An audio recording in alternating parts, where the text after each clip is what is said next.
आखिर किसने बनवाया था केदारनाथ धाम मंदिर? केदारनाथ का ये सच आज तक आपको किसी ने नहीं बताया होगा। दोस्तों, जैसा कि आप जानते हैं, उत्तराखंड के रुद्रप्रयाग जिले में स्थित केदारनाथ धाम मंदिर सिर्फ एक मंदिर नहीं बल्कि भक्तों की आस्था से जुड़ा एक ऐसा केंद्र है जहां जाने वाला भोलेनाथ के चरणों में अपना सब कुछ अर्पित कर देता है। उत्तराखंड के हिमालय पर्वत की गोद में बना केदारनाथ मंदिर 12 ज्योतिर्लिंगों में सम्मिलित होने के साथ साथ 4 धाम और 5 केदार में से भी एक है। लेकिन इस मंदिर तक पहुंचकर बाबा भोलेनाथ का दर्शन करना इतना आसान नहीं, और बहुत कम ही लोग ऐसे हैं जो ये जानते हैं कि केदारनाथ धाम का निर्माण किसने और कब करवाया। पर आज हम आपको सब कुछ बताएंगे और उन रहस्यों के बारे में भी बताएंगे जिसने केदारनाथ धाम को इतना ज्यादा खास बनाया। अप्रैल से लेकर नवंबर के बीच में खुलने वाले केदारनाथ का दर्शन करके भोलेनाथ के भक्त अमृत का सुख पा लेते हैं। तभी तो केवल देश से ही नहीं बल्कि विदेशों से भी लोग केदारनाथ के दर्शन करने आते हैं। लेकिन इसके इतिहास से हर कोई अनजान है।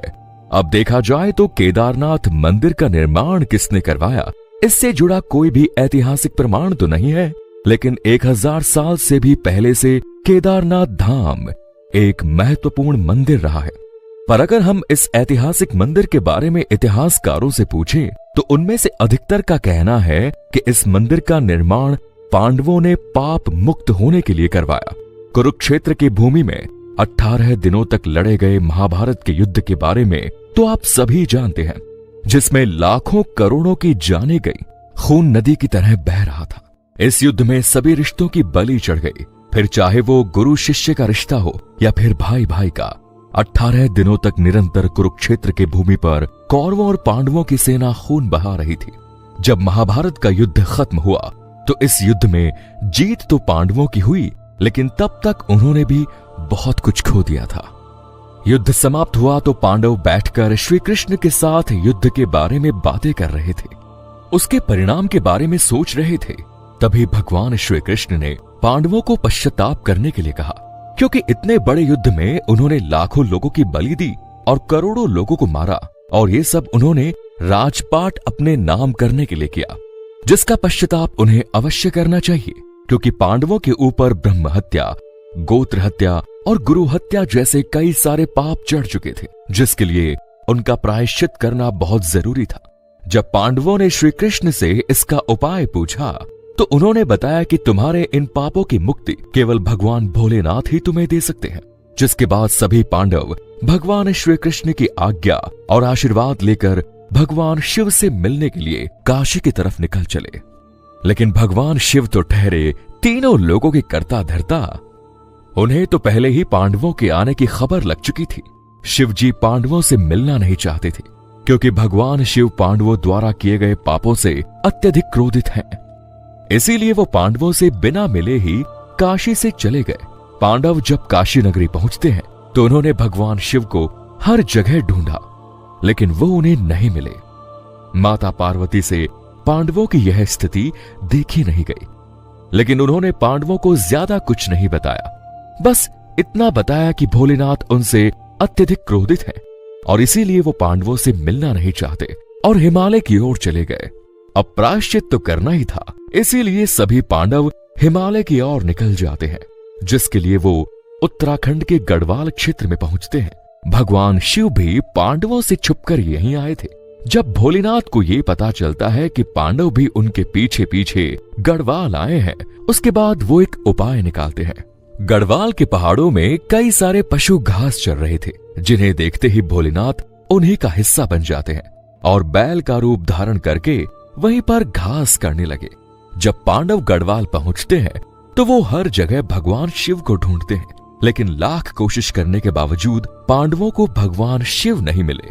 पांडव सोचने लगे कि अगर भगवान शिव यहाँ नहीं है तो गए कहां, और फिर उन्हें ये आभास होता है कि भोलेनाथ कहीं ना कहीं इन्हीं पशुओं के बीच मौजूद है और वो पांडवों से इतना क्रोधित हैं कि उनके सामने नहीं आना चाहते। इस बात को सोचकर महाबली भीम ने एक उपाय सोचा और अपने दोनों पैरों को पहाड़ी के दोनों सिरों पर टकाया और महादेव को ढूंढने के लिए सभी पशुओं को अपने पैरों के बीच से निकालना शुरू कर दिया। भीम का विशालकाय और ताकतवर रूप देखकर वहां मौजूद सभी पशु पक्षी घबरा गए और इधर उधर भागने लगे।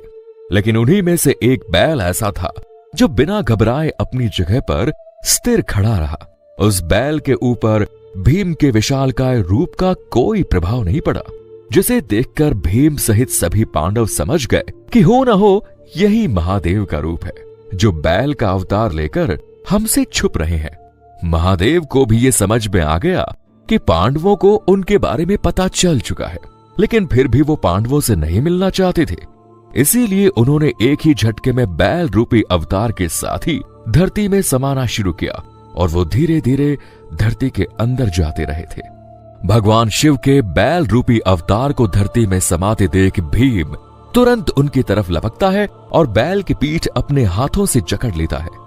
भीम के द्वारा बैल की पीठ अपने हाथों से जकड़े जाने के कारण बैल की पीठ वहीं पर रह गई, जबकि उसके अन्य 4 भाग उत्तराखंड के 4 अन्य स्थलों पर निकले और आज उन्हें अन्य स्थलों पर 4 अन्य केदार मौजूद है, जैसे कि भगवान शिव के बैल रूपी अवतार का मुख रुद्रनाथ में, भुजाएं तुंगनाथ में, नाभि मध्यमहेश्वर में और जटाएं कल्पेश्वर में।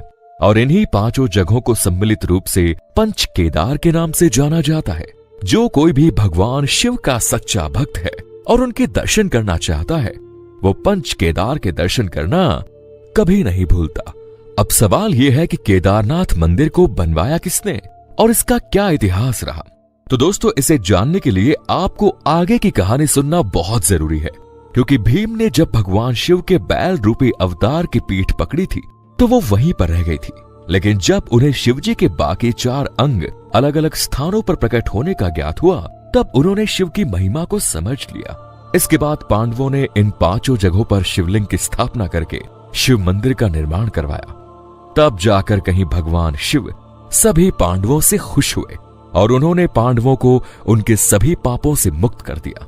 हालांकि इसके बाद पांडवों के पोते जन्मेजय ने केदारनाथ मंदिर के निर्माण को और आगे बढ़ाया और यहां पर आम लोगों को पूजा करने की अनुमति प्रदान करी। इसीलिए केदारनाथ मंदिर में जन्मेजय का योगदान माना जाता है।